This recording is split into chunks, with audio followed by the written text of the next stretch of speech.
देश दुनिया च वसदे पंजाबियों को खुश आमदीद। मैं हरजिंदर सिंह रंधावा, तुसीं देख रहे हो पंजाब टैलीविजन और मेरे नाल ने सरदार नरेंद्रपाल सिंह। पंजाब के मुख मंत्री कैप्टन अमरिंदर सिंह अज चंडीगढ़ जो अपने 4 साल का लेखा जोखा पत्रकारां नाल साझा कर रहे सी, तां 3 बुनियादी सवाल जिन्हां दे उत्ते पंजाब के लोगों ने कैप्टन अमरिंदर सिंह नूं सूबे की बागडोर सौंपी सी, वो सवाल ज्यों दे त्यों रहे, एड्रैस नहीं होए।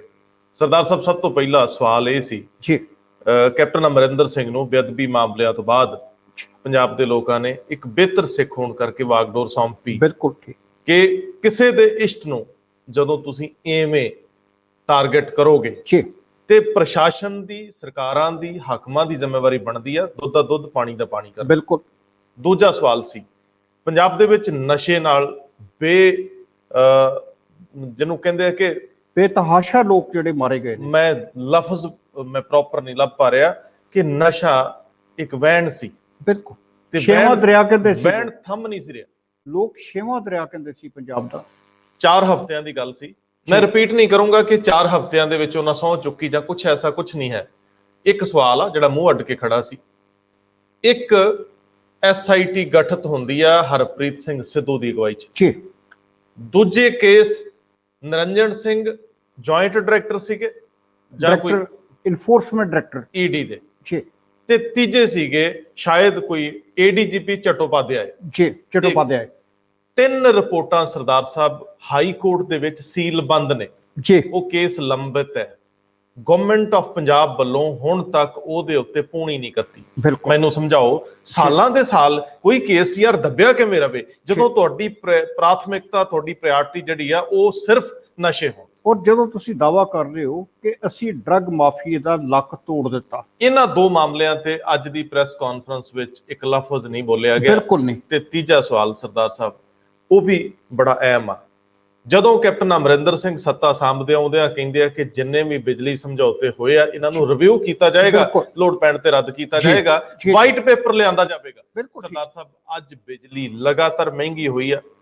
ਅੱਜ 4 ਸਾਲ ਲੰਘੇ, 5ਵਾਂ ਸਾਲ ਇਲੈਕਸ਼ਨ ਦਾ। ਬਿਲਕੁਲ। ਤੇ 5ਵੇਂ ਸਾਲ ਦੇ ਵਿੱਚ ਮੈਨੂੰ ਇਹ ਸਮਝਾਓ ਕਿ ਹੁਣ ਕੀ ਹੋ ਸਕਦਾ ਹੈ। ਕੀ ਕੋਈ ਵਾਈਟ ਪੇਪਰ ਦਾ ਪ੍ਰੋਮਿਸ ਕੀਤਾ? ਕੀ ਕੋਈ ਬਿਜਲੀ ਸਸਤੀ ਕਰਨ ਲਈ ਪਹਿਲੇ ਜਿੰਨੇ ਸਮਝੌਤੇ ਰਿਵਿਊ ਕਰਨ ਦੀ ਗੱਲ ਹੋਈ? ਨਹੀਂ, ਉਹਨਾਂ ਸਾਫ਼ ਕਹਿਤਾ। ਜਦੋਂ ਉਹਨਾਂ ਨੂੰ ਪੁੱਛਿਆ ਗਿਆ ਸੀ ਬਿਜਲੀ ਸਸਤੀ ਕਰਨ ਬਾਰੇ, ਉਹਨਾਂ ਨੇ ਕਿਹਾ ਸੀ ਜਿਹੜੇ ਪਾਵਰ ਪਲਾਂਟਾਂ ਦੇ ਜਿਹੜੇ ਐਗਰੀਮੈਂਟ ਹੋਏ ਨੇ ਉਹਨਾਂ ਨੂੰ ਰੱਦ ਨਹੀਂ ਕੀਤਾ ਜਾ ਸਕਦਾ। ਇਹਦਾ ਮਤਲਬ ਕਿ ਕੋਰਾ ਜਵਾਬ ਹੈ ਕਿ ਸਾਡੇ ਹੱਥ ਖੜੇ ਨੇ ਬਸ। ਹੁਣ ਸਰਦਾਰ ਜੀ ਮੈਨੂੰ ਇਹ ਸਮਝਾਓ ਕਿ ਜਦੋਂ ਤੁਸੀਂ ਸੱਤਾ ਸਾਂਭਦੇ ਹੋ ਜੀ, ਲਾਰੇ ਕਿਉਂ ਲਾਉਂਦੇ ਹੋ ਜੇ ਪੂਰੇ ਨਹੀਂ ਕਰ ਸਕਦੇ? ਜੀ ਸਰਦਾਰ ਜੀ, ਕਿਸੇ ਨੂੰ ਤੁਸੀਂ 250 ਤੋਂ 500 ਪੈਨਸ਼ਨ ਕਰ ਵੀ ਦਿੱਤੀ, ਕਿਹੜਾ ਭਾਅ ਢਾਤਾ? ਜੀ, 500 ਨਾਲ ਕਿਹੜਾ ਘਰ ਚੱਲਦਾ? ਬਿਲਕੁਲ। ਕਰਨ ਵਾਲੇ ਕੰਮ ਸੀ ਸੂਬੇ ਦੀ ਆਰਥਿਕਤਾ ਨੂੰ ਥਾਂ ਸਿਰ ਕਰਨਾ, ਬਿਲਕੁਲ। ਤੇ ਜਿਹਦੇ ਨਾਲ ਰੋਜ਼ਗਾਰ ਦੇ ਵਸੀਲੇ ਬਣਦੇ, ਜਿਨ੍ਹਾਂ ਨੂੰ ਤੁਸੀਂ 2-2 4-4 5-500 ਦੇ ਕੇ ਪਰਚਾਉਂਦੇ ਹੋ, ਵਰਚਾਉਂਦੇ ਹੋ, ਉਹਨਾਂ ਦੇ ਨਿਆਣੇ ਜੇਕਰ ਕੰਮ ਧੰਦੇ ਤੇ ਲੱਗਦੇ, ਘਰ ਨੂੰ 10-20 ਹਜ਼ਾਰ ਰੁਪਇਆ ਲੈ ਕੇ ਆਉਂਦੇ, ਤੁਹਾਡੇ 500 ਦੀ ਲੋੜ ਕਿਹਨੂੰ ਸੀ? ਬਿਲਕੁਲ।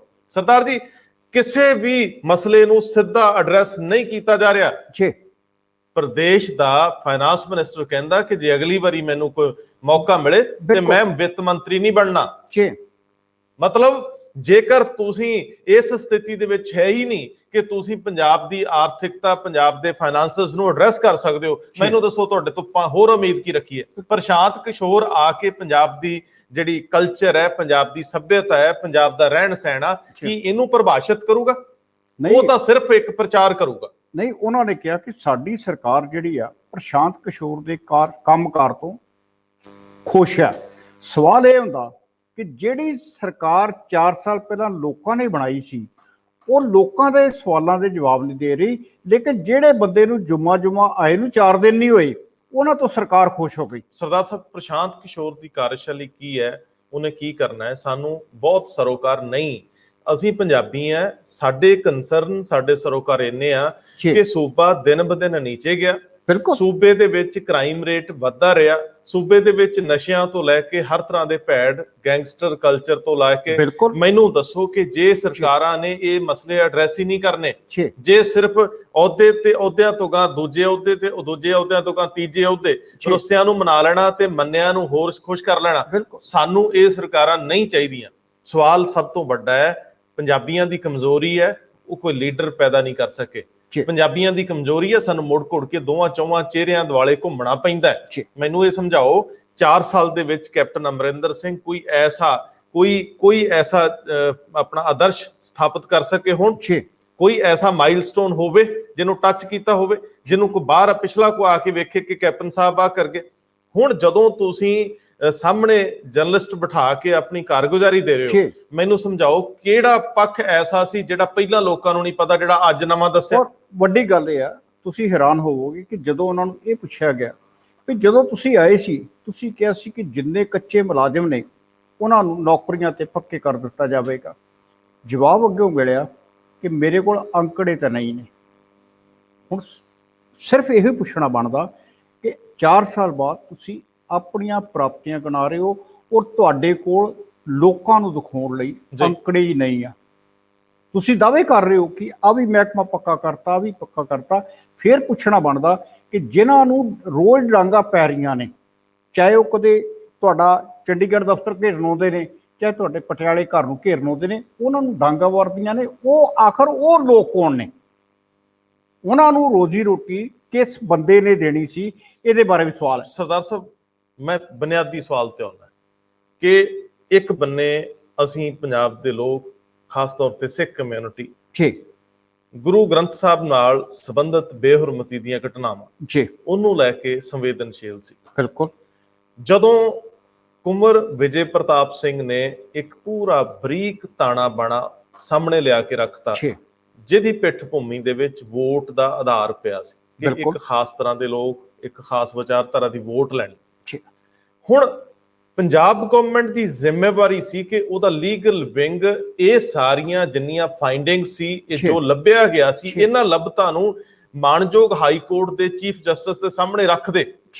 ਜੇ ਐਸਾ ਪ੍ਰਾਵਧਾਨ ਹੈ ਕਿ ਇਹ ਪੂਰੇ ਕੇਸ ਵਿੱਚ ਜਿਹਦੇ ਚ ਲੱਖਾਂ ਲੋਕਾਂ ਦੀਆਂ ਭਾਵਨਾਵਾਂ ਜੁੜੀਆਂ ਸੀ, ਉਹਦੇ ਨਾਲ ਸੰਬੰਧਿਤ ਇਹ ਫਾਈਂਡਿੰਗਸ ਨੇ, ਇਹ ਤੱਥ ਨੇ, ਆ ਤੁਹਾਡੇ ਸਾਹਮਣੇ ਰੱਖਦੇ ਆ, ਇਹ ਤੱਥ ਜਿਹੜੇ ਆ ਇਹਨਾਂ ਨੂੰ ਤੁਸੀਂ ਵਿਚਾਰ ਅਧੀਨ ਰੱਖ ਲਓ। ਇਹ ਥੱਲੇ ਦੀ ਕੋਰਟ ਦੇ ਵਿੱਚ ਡਿਸਕਸ ਹੋ ਰਿਹਾ ਹੈ, ਪ੍ਰੋਸੀਡਿੰਗ ਚ ਹੈ। ਜੇ ਤੁਹਾਡੇ ਕੋਲ ਇਹਦੇ ਨਾਲ ਸੰਬੰਧਿਤ ਕੋਈ ਜ਼ਮਾਨਤ ਲਈ ਆਉਂਦਾ ਹੈ, ਜੇ ਰਾਹਤ ਲਈ ਆਉਂਦਾ ਹੈ, ਜੇ ਕਿਸੇ ਫਰਦਰ ਕਾਰਵਾਈ ਲਈ ਆਉਂਦਾ ਹੈ, ਤੇ ਇਹ ਤੁਹਾਡੇ ਕੋਲ ਫਾਈਂਡਿੰਗਸ ਪਈਆਂ ਹੋਣਗੀਆਂ ਤਾਂ ਕਿ ਇਹ ਉਹਨਾਂ ਲੋਕਾਂ ਨੂੰ ਕਿਤੇ ਚੋਰ ਮੋਹਰੀ ਨਾ ਮਿਲ ਜਾਏ, ਤਾਂ ਕਿ ਦੁਬਾਰਾ ਕੋਈ ਜੁਰਤ ਨਾ ਕਰੇ।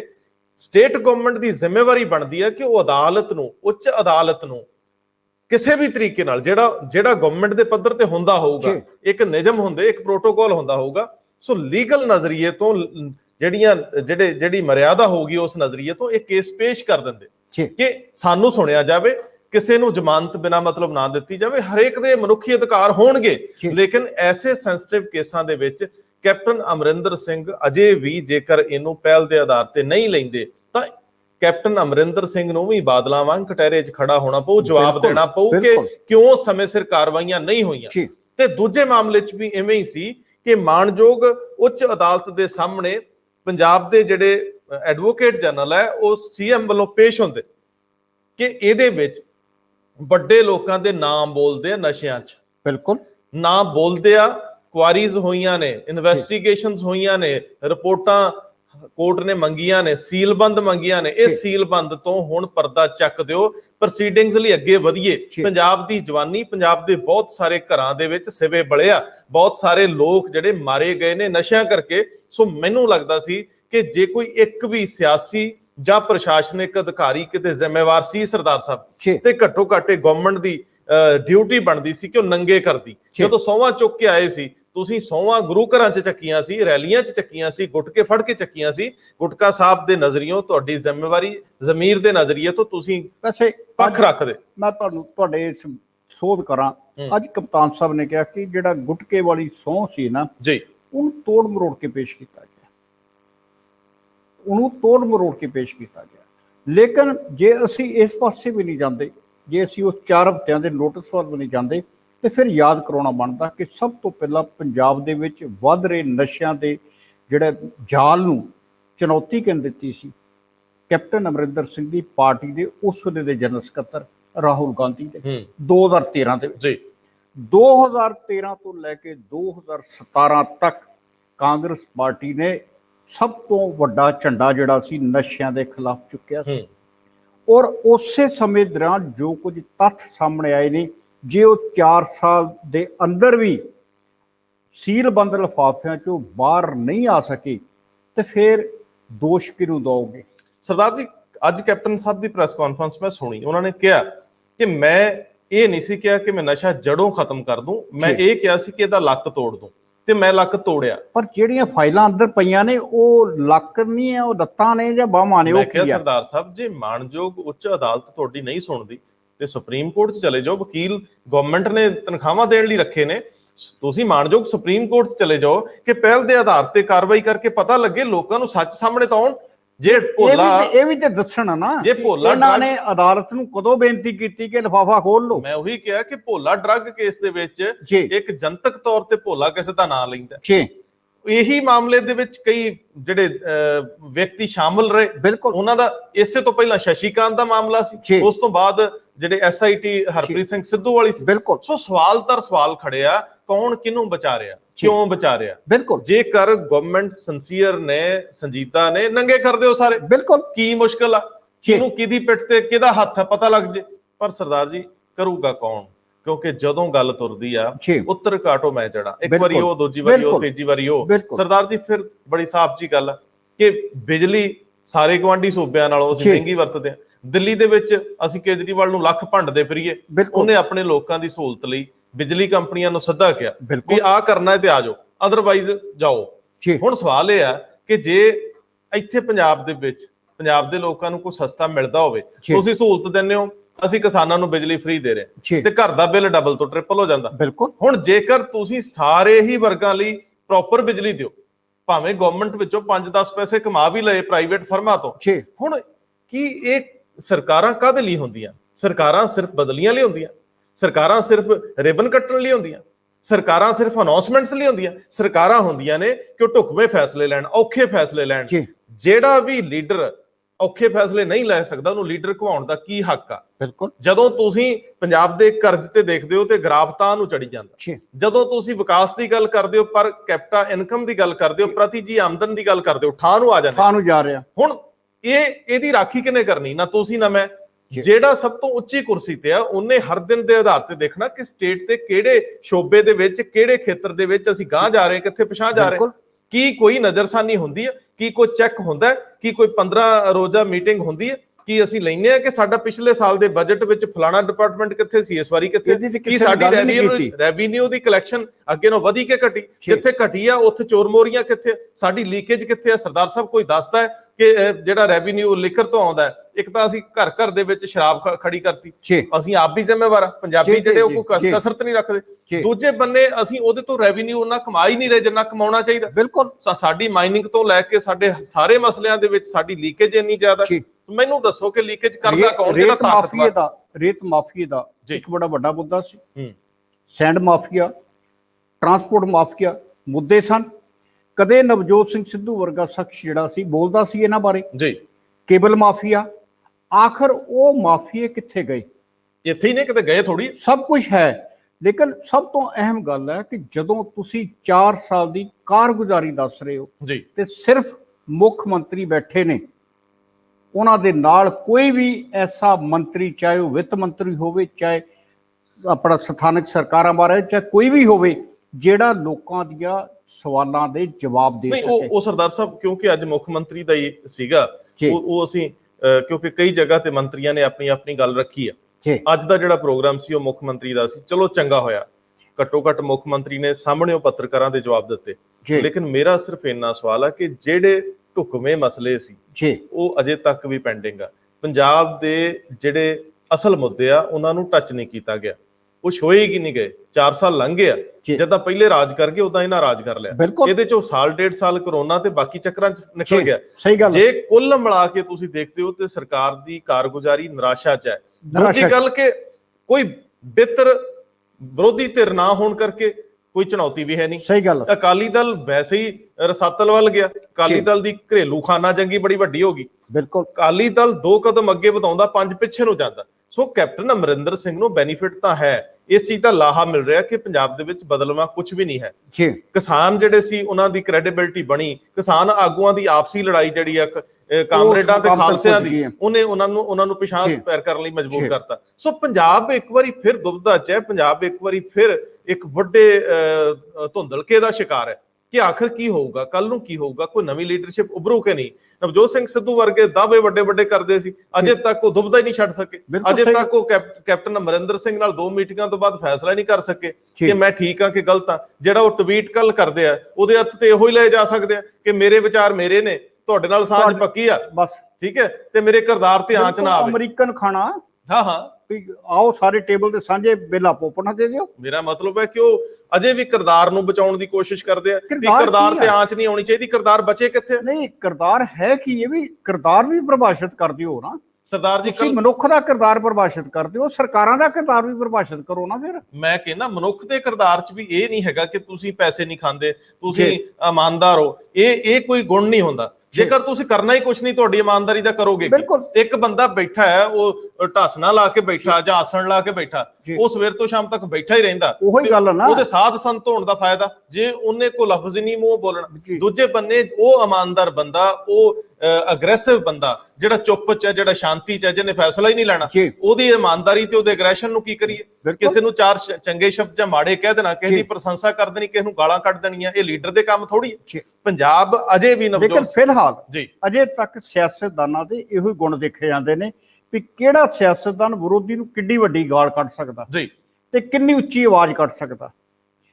ਗੱਲ ਤੇ ਫਿਰ ਉੱਥੇ ਹੀ ਹੈ ਕਿ ਸਾਫ਼ ਕਹਿੰਦੇ ਨੇ ਨਾ ਕਿ ਜਿਹੜਾ ਗਲਤੀ ਉਹੀ ਕਰ ਸਕਦਾ ਜਿਹੜਾ ਕੰਮ ਕਰਦਾ ਹੋਵੇ ਜੀ, ਤੇ ਜਦੋਂ ਕੰਮ ਹੀ ਨਹੀਂ ਕਰਨਾ ਤੇ ਫਿਰ ਕਹਿਣਾ ਇਹ ਗਲਤੀ ਸਾਡੀ ਨਹੀਂ ਹੈਗੀ ਜੀ।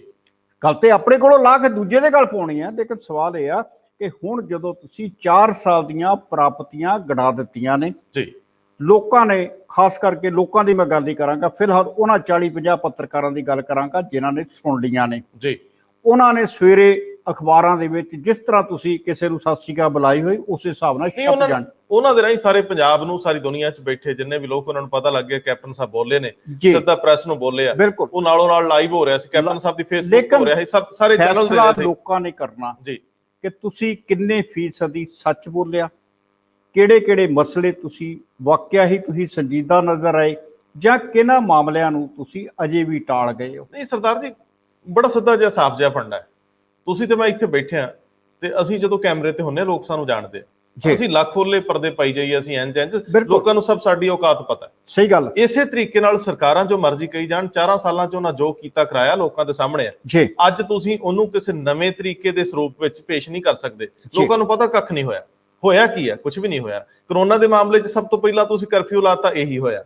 ਤੁਸੀਂ ਚੁੱਪ ਕਰਕੇ ਸਾਰਿਆਂ ਨੂੰ ਕਿ ਅੰਦਰ ਵੜੋ, ਉਹੀ ਹੋਇਆ। ਤੁਸੀਂ ਆਪਣੇ ਕੁਝ ਬੰਦੇ ਬਚਾ ਲਏ ਹੋਣਗੇ, ਉਹ ਬੜਾ ਚੰਗਾ ਕੰਮ ਕੀਤਾ, ਸ਼ਾਬਾਸ਼ ਦੇਣੀ ਬਣਦੀ ਹੈ। ਪਰ ਪੰਜਾਬ ਜਿੱਥੋਂ ਤੁਸੀਂ ਟੇਕ ਓਵਰ ਕੀਤਾ ਸੀ, ਜਿੱਥੋਂ ਤੁਸੀਂ ਸਹੁੰ ਚੁੱਕ ਕੇ ਉਹਦਾ ਵਹੀ ਖਾਤਾ ਲਿਆ ਸੀ, ਅੱਜ ਜੇ ਉਹਦੇ ਵਿੱਚ ਕੁਝ ਚੰਗਾ ਹੈ ਤਾਂ ਦੱਸੋ। ਅੱਜ ਜੇ ਪੰਜਾਬ ਦਾ ਕਰਜ਼ਾ ਕੁਝ ਘਟਿਆ ਤੇ ਤਾਂ ਦੱਸੋ।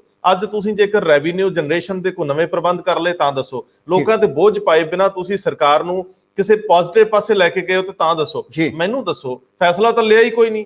ਡਰ ਦੇ ਵਿੱਚ ਜੀਨੇ ਅਸੀਂ, ਸਾਡੀ ਵੋਟ ਖਰਾਬ ਨਾ ਹੋ ਜੇ। ਅਸੀਂ ਹਰ ਦਿਨ ਨਵੀਂ ਰਾਤ ਦਾ ਜ਼ਿਕਰ ਕਰਦੇ ਹਾਂ। ਅਸੀਂ ਕਦੇ ਨਹੀਂ ਸੋਚਦੇ ਕਿ ਜਿਹੜੀਆਂ ਰਾਤਾਂ ਜਿਨ੍ਹਾਂ ਨੂੰ ਲੋਕਾਂ ਨੂੰ ਦੇ ਰਹੇ ਆ, ਉਹਨਾਂ ਦੇ ਜੇਬਾਂ ਚੋਂ ਕੱਢ ਕੇ ਉਹਨਾਂ ਨੂੰ ਰਾਤਾਂ ਦੇ ਰਹੇ ਆ। ਹੁਣ ਕਿਸੇ ਨੇ ਖੰਡ ਕਿਲੋ ਲੈਣੀ ਹੈ ਜਾਂ ਕਿਸੇ ਨੇ ਪੱਤੀ ਕਿਲੋ ਲੈਣੀ ਹੈ, ਕਿਸੇ ਨੇ ਆਟਾ ਲੈਣਾ ਹੀ ਲੈਣਾ। ਪਰ ਮੈਨੂੰ ਸਰਦਾਰ ਸਾਹਿਬ ਇਹ ਸਮਝਾਓ ਕਿ ਉਹ ਜਿਹੜੀ ਚੀਜ਼ ਖਰੀਦ ਰਿਹਾ, ਉਹਦੇ ਉੱਤੇ ਜਿਹੜਾ ਟੈਕਸ ਕਿਸੇ ਵੀ ਰੂਪ ਚ ਜਾ ਰਿਹਾ, ਗਵਰਨਮੈਂਟ ਨੂੰ ਜਾ ਰਿਹਾ। ਮੈਨੂੰ ਇਹ ਦੱਸੋ ਕਿ ਜੇ ਤੁਸੀਂ ਕਿਸੇ ਦੀ ਜੇਬ ਚੋਂ 700-800 ਰੁਪਇਆ ਵੱਧ ਕਢਾ ਲੈਂਦੇ ਹੋ ਤੇ 250-300 ਨੂੰ ਦੇ ਦਿੰਦੇ ਹੋ ਬੈਨੀਫਿਟ, ਮੈਂ ਸਰਦਾਰ ਸਾਹਿਬ ਫਿਰ ਮੁੜ ਕੇ ਪੁੱਛਦਾ ਹੈ, ਗਵਰਨਮੈਂਟਸ ਦਾ ਕੰਮ ਹੈ ਟਫ ਫੈਸਲੇ ਲਵੇ। ਜਿਹੜੀਆਂ ਰਾਤਾਂ ਬਿਨਾਂ ਮਤਲਬ ਦੀਆਂ ਨੇ, ਮੋਬਾਈਲ ਫੋਨ ਦੇਣੇ ਐਵੇਂ ਬਿਨਾਂ ਮਤਲਬ ਦੇ ਸੀ। ਲੋਕਾਂ ਨੇ ਕਹਿਣਾ, ਅਸੀਂ ਵੀ ਕਹਿਣਾ, ਵਿਰੋਧੀਆਂ ਕਹਿਣਾ, ਸਭ ਨੇ ਕਹਿਣਾ, ਲੇਕਿਨ ਤੁਸੀਂ ਦੇਖਣਾ ਹੈ ਕਿ ਕੀ ਇਹ ਮੀਨਿੰਗਫੁਲ ਹੈਗੇ ਆ, ਇਹਨਾਂ ਦਾ ਕੋਈ ਤੁਹਾਡੇ ਸੂਬੇ ਦੇ ਲੋਕਾਂ ਨੂੰ ਬੈਨੀਫਿਟ ਹੈਗਾ ਕਿ ਨਹੀਂ ਹੈਗਾ। ਸਿਰਫ ਤੁਸੀਂ ਚੋਣ ਮੈਨੀਫੈਸਟੋ 'ਚ ਵਾਅਦਾ ਕਰ ਲਿਆ ਤੇ ਕਰਤਾ। ਸਵਾਲ ਇਹ ਨਹੀਂਗਾ, ਚੋਣ ਮੈਨੀਫੈਸਟੋ 'ਚ ਤੁਸੀਂ ਹੋਰ ਵੀ ਬੜਾ ਕੁਝ ਕਿਹਾ ਸੀ ਕਿ ਅਸੀਂ ਸਟੇਟ ਨੂੰ ਲੀਹ ਤੇ ਲਿਆਵਾਂਗੇ। ਸਟੇਟ ਲੀਹ ਤੇ ਆਈ ਕਿ ਨਹੀਂ ਆਈ, ਇਹ ਤੁਸੀਂ ਦੇਖਣਾ ਹੈ। ਜਵਾਬ ਦੇਣ ਦੀ ਗੱਲ ਨਹੀਂ। ਦੁਬਾਰਾ VOTING ਹੋਵੇ, ਉਹਦੇ 'ਚ ਹੋ ਸਕਦਾ ਤੁਸੀਂ ਦੁਬਾਰਾ ਜਿੱਤ ਕੇ ਆ ਜਾਓ, ਪਰ ਲੋਕ ਇਹ ਸਵਾਲ ਪੁੱਛਣਗੇ ਕਿ ਆਖਰ ਤੁਹਾਡੀ ਪ੍ਰਸ਼ਾਸਨਿਕ ਪ੍ਰਬੰਧਕੀ ਜਿਹੜੀ ਸਮਰੱਥਾ ਹੈ, ਉਹ ਕਿਹੜੇ ਫੈਸਲੇ 'ਚ ਨਜ਼ਰ ਆਈ। ਪਿਛਲੀ ਵਾਰੀ ਨਜ਼ਰ ਆਈ ਤੁਹਾਡੀ ਕਈ ਮਾਮਲਿਆਂ 'ਚ, ਇਸ ਵਾਰੀ ਕੋਈ ਐਸਾ ਵੱਡਾ ਫੈਸਲਾ ਨਜ਼ਰ ਨਹੀਂ ਆਉਂਦਾ। ਤੁਹਾਡੇ ਮੰਤਰੀ ਜਿਹੜੇ ਆ ਉਹ ਚੁੱਪ ਚਪੀਤੇ ਆਪਣੇ ਢੰਗ ਨਾਲ ਤੁਰਦੇ ਰਹੇ ਆ, ਕਿਸੇ ਦੀ ਕਾਰਗੁਜ਼ਾਰੀ ਵੱਡੀ ਨਜ਼ਰ ਨਹੀਂ ਆਈ। ਸੋ ਸਰਦਾਰ ਸਾਹਿਬ ਮਸਲੇ ਤਾਂ ਬਹੁਤ ਆ, ਲੇਕਿਨ ਅੱਜ ਮਹਿਜ ਖਾਨਾ ਪੂਰਤੀ ਤੋਂ ਬਾਅਦ 4 ਸਾਲ ਦੀ ਰਸਮ ਵਾਂਗ ਸੀਗੀ, ਹੋਰ ਕੁਝ ਨਹੀਂ। ਮਤਲਬ ਇਹ 4 ਸਾਲ ਦੇ ਜਿਹੜੇ ਸੀ ਉਹਦਾ ਭੋਗ ਪੈ ਗਿਆ। ਹੁਣ ਜਿਹੜੀ ਪ੍ਰਾਪਤੀ ਕੋਈ ਗਣਾਈ ਜਾਏਗੀ ਉਹ ਫਿਰ ਚੋਣਾਂ ਦੇ ਲਾਗੇ 3 ਮਹੀਨੇ ਪਹਿਲਾਂ ਬੋਲਾਂਗੇ। ਬਿਲਕੁਲ। ਇੱਕ ਜਿਹੜੀ ਖਬਰ ਮੈਂ ਅੱਜ ਅੰਗਰੇਜ਼ੀ ਟ੍ਰਿਬਿਊਨ ਦੇ ਵਿੱਚ ਦੇਖ ਰਿਹਾ ਸੀ, ਬੇਅਦਬੀ ਮਾਮਲਿਆਂ ਦੇ ਵਿੱਚ ਇੱਕ ਵੱਡੀ ਰਿਪੋਰਟ ਛਾਇਆ ਹੋਈ ਹੈ। ਕਿਹਨਾਂ ਨੇ ਛਾਪੀ ਹੈ ਜੀ? ਇਹ ਕੀ ਨਾਮ ਉਹਨਾਂ ਦਾ? ਇਹ ਟ੍ਰਿਬਿਊਨ ਅਖਬਾਰ ਦੀ ਖਬਰ ਹੈ ਜੀ। ਨਹੀਂ, ਇਹ ਦੇਖੋ ਜਰਾ, ਇਹ ਕੀ ਨਾਂ ਕੀ ਉੱਪਰ ਲਿਖਿਆ? ਬਲਵੰਤ ਗਰਗ ਜੀ ਦੀ ਰਿਪੋਰਟ ਹੈ ਫਰੀਦਕੋਟ ਤੋਂ, ਜਿਹਦੇ ਵਿੱਚ ਉਹ ਗੱਲ ਕਰਦੇ ਆ ਕਿ ਕਿਸ ਤਰੀਕੇ ਨਾਲ ਜਿਹੜੇ ਵੱਡੇ ਲੋਕ ਸੀਗੇ ਉਹਨਾਂ ਨੇ ਉਹ ਸਾਰਾ ਪ੍ਰਪੰਚ ਰਚਿਆ, ਜਿਹਦੇ ਵਿੱਚ ਲੋਕਾਂ ਦੀ ਜਾਨ ਗਈ, ਝੂਠੇ ਪਰਚੇ ਹੋਏ, ਕਿਵੇਂ ਨਿਯੁਕਤੀਆਂ ਹੁੰਦੀਆਂ, ਕੀ ਕੁਝ ਹੁੰਦਾ, ਇਹਦੇ ਬਾਰੇ ਜਰਾ ਚਾਨਣਾ ਥੋੜਾ ਜਿਹਾ ਪਾਓ ਜੀ। ਉਹਨਾਂ ਨੇ ਕਿਹਾ ਕਿ ਜਿਹੜਾ ਉੱਥੇ ਜੋ ਕੁਝ ਵੀ ਹੋਇਆ, ਕੋਟਕਪੂਰਾ ਗੋਲੀ ਕਾਂਡ, ਬਹਿਬਲ ਕਲਾਂ ਗੋਲੀ ਕਾਂਡ, ਉੱਥੇ ਜਿਹੜੇ ਲੋਕ ਜਿਹੜੇ ਮੁਜ਼ਾਹਰਾ ਕਰ ਰਹੇ ਸੀ ਜਾਂ ਜਿਹੜੇ ਲੋਕ ਇਨਸਾਫ ਮੰਗ ਰਹੇ ਸੀ, ਉਹਨਾਂ ਨੂੰ ਕਿਸ ਤਰ੍ਹਾਂ ਝੂਠੇ ਕੇਸਾਂ ਦੇ ਵਿੱਚ ਫਸਾਇਆ ਗਿਆ ਜੀ, ਉਹ ਤਾਣਾ ਬਾਣਾ ਕਿਵੇਂ ਬੁਣਿਆ ਗਿਆ। ਬੜੀ ਸਾਫ਼ ਕਹਿ ਰਹੀ ਹੈ SIT ਨੇ ਜਿਹੜੀ ਚਾਰਜ ਸ਼ੀਟ ਪੇਸ਼ ਕੀਤੀ ਹੈ। ਉਹਦੇ 'ਚ ਕਹਿੰਦੇ ਕਿ ਇੱਕ ਸਬ ਇੰਸਪੈਕਟਰ ਰੈਂਕ ਦਾ ਲੋਕਲ ਸਬ ਇੰਸਪੈਕਟਰ PAP ਦਾ ਸੀ, ਜਿਹਨੂੰ ਪਹਿਲਾਂ ਜਿਹੜਾ ਕਿ ਜਿਹੜੇ DIG ਨੇ ਉਸ ਟਾਈਮ ਦੇ ਉਮਰਾਨ ਨੰਗਲ ਉਹਨਾਂ ਦੇ ਨੇੜੇ ਸੀ, ਔਰ ਬਕਾਇਦਾ DGP ਦੇ ਹੁਕਮਾਂ ਤੇ ਉਸ ਬੰਦੇ ਨੂੰ ਪਹਿਲਾਂ ਇੰਟੈਲੀਜੈਂਸ ਵਿੰਗ ਚ ਲਾਇਆ, ਔਰ ਇੰਟੈਲੀਜੈਂਸ ਵਿੰਗ ਚ ਲਾ ਕੇ ਉਮਰਾਨ ਨੰਗਲ ਦੇ ਨਾਲ ਅਟੈਚ ਕਰ ਦਿੱਤਾ ਗਿਆ। ਉਸੇ ਸ਼ਖਸ ਨੂੰ ਬਾਅਦ ਜਦੋਂ ਲੋੜ ਪਈ ਤੇ ਕੋਟਕਪੂਰੇ ਦਾ SHO ਲਾ ਦਿੱਤਾ ਗਿਆ। ਔਰ ਦੂਸਰੀ ਗੱਲ ਜਿਹੜੀ ਅਹਿਮ ਕਹਿੰਦੇ ਨੇ ਕਿ ਜਿਹੜੀ ਉੱਥੇ FIR ਲਿਖੀ ਗਈ ਆ ਕੋਟਕਪੂਰਾ ਤੇ ਬਹਿਬਲ ਕਲਾਂ ਗੋਲੀ ਕਾਂਡ ਦੇ ਵਿੱਚ, ਉਹ DSP ਕੋਟਕਪੂਰਾ ਦੇ ਦਫ਼ਤਰ ਵਿੱਚ ਬੈਠ ਕੇ ਲਿਖੀ ਆ, ਜਿੱਥੇ ਇਹ DIG ਸਾਹਿਬ ਆਪ ਮੌਜੂਦ ਸੀ। ਅੱਛਾ, ਹੁਣ ਕਾਰਨ ਇਹ ਆ ਕਿ ਇੱਕ ਸ਼ਖਸ ਤੁਹਾਡੇ ਮਹੱਲੇ ਦਾ ਹੀ ਨਹੀਂ ਹੈ, ਉਹਨੂੰ ਪਤਾ ਹੀ ਕੁਛ ਨਹੀਂ ਹੈ, ਲੇਕਿਨ ਜਿਹੜਾ ਉੱਥੇ SHO ਆ ਜਾਂ ਉੱਥੇ ਜਿਹੜੇ ਪ੍ਰਬੰਧਕ ਨੇ ਉਹਨਾਂ ਨੂੰ ਪਿਛਾਂ ਕਰਕੇ ਤੁਸੀਂ ਆਪਣਾ ਬੰਦਾ ਉੱਥੇ ਖੜਾ ਕੀਤਾ ਤਾਂ ਕਿ ਜਿਹੜੇ ਲੋਕ ਵੀ ਆਵਾਜ਼ ਉਠਾਉਂਦੇ ਉਹਨਾਂ ਦੇ ਖਿਲਾਫ ਵੀ ਤੁਸੀਂ ਕਾਰਵਾਈ ਕਰ ਸਕੋ। ਜੀ ਜੀ, ਕੱਲਾ ਇਹ ਨਹੀਂ ਵੀ ਗੋਲੀ ਨਾਲ ਹੀ ਮਾਰੇ ਆ, ਦਹਿਸ਼ਤ ਨਾਲ ਵੀ ਲੋਕਾਂ ਨੂੰ ਭਜਾਇਆ ਗਿਆ। ਸੋ ਇਹ ਜਿਹੜਾ ਤੱਥ ਆ ਇਹਦੇ ਵਿੱਚ ਉਹ ਆਪ ਕਹਿ ਰਹੇ ਨੇ ਕਿ ਜਿਹੜੇ DIG ਸਾਹਿਬ ਨੇ ਤੇ ਜਿਹੜੇ DGP ਨੇ ਉਹਨਾਂ ਦੇ ਦਰਮਿਆਨ 22 ਟੈਲੀਫੋਨ ਕਾਲਾਂ ਜਿਹੜੀਆਂ ਨੇ ਤਸਦੀਕ ਹੋ ਚੁੱਕੀਆਂ। ਇਹ ਤਾਂ ਅਦਾਲਤ ਵਿੱਚ ਮੇਰੇ ਖਿਆਲ ਉਹਨਾਂ ਚਾਰ ਸ਼ੀਟ 'ਚ ਵੀ ਸ਼ਾਮਲ ਅਦਾਲਤ ਦੇ ਵਿੱਚ ਪੇਸ਼ ਕੀਤਾ। ਜੀ ਜੀ ਜੀ ਜੀ। ਹੁਣ ਸਵਾਲ ਫਿਰ ਉਹੀ ਆ ਕਿ ਜਦੋਂ ਸਾਰਾ ਕੁਝ ਸਾਹਮਣੇ ਆ, ਅਜੇ ਵੀ ਕਦੇ DGP ਸਾਹਿਬ ਜਿਹੜੇ ਸਾਬਕਾ ਨੇ ਉਹ ਜ਼ਮਾਨਤ ਅਗਾਊਂ ਜ਼ਮਾਨਤ ਲਈ ਤੁਰ ਪੈਂਦੇ ਨੇ, ਕਦੇ DIG ਤੁਰ ਪੈਂਦੇ ਨੇ ਜੀ, ਔਰ 3 ਸਾਲਾਂ ਦੇ ਵਿੱਚ 2018 ਤੋਂ ਵੀ ਤੁਰ ਪਓ ਤੇ ਇਹ ਸਾਰਾ ਕੁਝ ਇਹੀ ਨਜ਼ਰ ਆ ਰਿਹਾ। ਇਹੀ ਇਨਸਾਫ ਇਸ ਬੇਅਦਬੀ ਦਾ ਹੈ ਕਿ ਅਜੇ ਚਾਰਜ ਸ਼ੀਟ ਜਿਹੜੀ ਆ ਅਦਾਲਤ ਦੇ ਵਿੱਚ ਪੇਸ਼ ਹੋ ਚੁੱਕੀ ਆ, ਔਰ ਇੱਕ ਚਾਰਜ ਸ਼ੀਟ ਜਿਹੜੀ ਹੈ ਸਪਲੀਮੈਂਟਰੀ ਜਿਹੜੀ ਆ ਉਹ ਹੋਰ ਪੇਸ਼ ਹੋਣੀ ਹੈ ਸ਼ਾਇਦ ਅਪ੍ਰੈਲ ਦੇ ਵਿੱਚ। ਅਜੇ ਤਾਂ ਸ਼ੁਕਰ ਕਰੋ ਕਿ ਕੁੰਵਰ ਵਿਜੇ ਪ੍ਰਤਾਪ ਸਿੰਘ ਵਰਗੇ ਇਮਾਨਦਾਰ ਤੇ ਕਾਬਲ ਅਫਸਰ ਇਹੋ ਜਿਹੇ ਕੇਸ ਨੂੰ ਦੇਖ ਰਹੇ ਆ।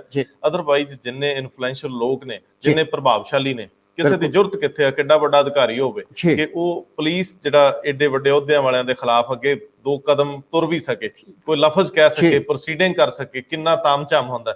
ਸੋ ਦੋਸਤੋ, ਉਮੀਦ ਤਾਂ ਇਹ ਬਣਦੀ ਆ, ਅਰਦਾਸ ਵੀ ਕਰਨੀ ਬਣਦੀ ਆ ਕਿ ਇਸ ਤਰ੍ਹਾਂ ਦੇ ਘਿਨਾਉਣੇ ਕੰਮ ਕਰਨ ਵਾਲੇ ਜਿਹੜੇ ਬੇਅਦਬੀ ਮਾਮਲਿਆਂ 'ਚ ਸ਼ੁਮਾਰ ਨੇ, ਜਾਂ ਉਸ ਤੋਂ ਬਾਅਦ ਜਿਹੜੇ ਲੋਕ ਇੱਕ ਨਵੀਂ ਤਰ੍ਹਾਂ ਦੀ ਸਾਜ਼ਿਸ਼ ਰਚਦੇ ਆ ਜਿਹਨੂੰ SIT ਵੱਲੋਂ ਅਦਾਲਤ ਵਿੱਚ ਚਾਰਜ ਸ਼ੀਟ ਦੇ ਰੂਪ 'ਚ ਪੇਸ਼ ਕੀਤਾ ਗਿਆ। ਕਹਾਣੀ ਸਨਸਨੀਖੇਜ਼ ਹੈ ਜਦੋਂ ਅਸੀਂ ਓਵਰਆਲ ਦੇਖਦੇ ਹਾਂ ਤੇ ਵੋਟਾਂ ਨਾਲ ਸੰਬੰਧਿਤ ਰਾਜਨੀਤੀ ਇਹਦੇ 'ਚ ਕਿਵੇਂ ਪ੍ਰਭਾਵੀ ਹੁੰਦੀ ਆ, ਕਿਵੇਂ ਜਿਹੜੇ ਵੱਡੇ ਅਧਿਕਾਰੀ ਆ ਉਹਨਾਂ ਨੂੰ ਸ਼ਾਮਲ ਕਰ ਲਿਆ ਜਾਂਦਾ, ਕਿਵੇਂ ਜਿਹੜਾ ਇਹ ਕਲਚਰ ਹੈ ਕਿ ਰਾਜਨੀਤੀਵਾਨ ਔਰ ਤਤਕਾਲੀ ਅਧਿਕਾਰੀ ਆਪਸ ਵਿੱਚ ਅੱਗੇ ਵਧਦੇ ਆ। ਸੋ ਇਹ ਚਾਰਜ ਸ਼ੀਟ ਬਹੁਤ ਕੁਝ ਕਹਿੰਦੀ ਹੈ, ਲੇਕਿਨ ਦੇਖਣਾ ਹੋਊਗਾ ਕਿ ਅਦਾਲਤ ਵਿੱਚ ਕਿਹੜੇ ਤੱਥ ਟਿਕਦੇ ਆ।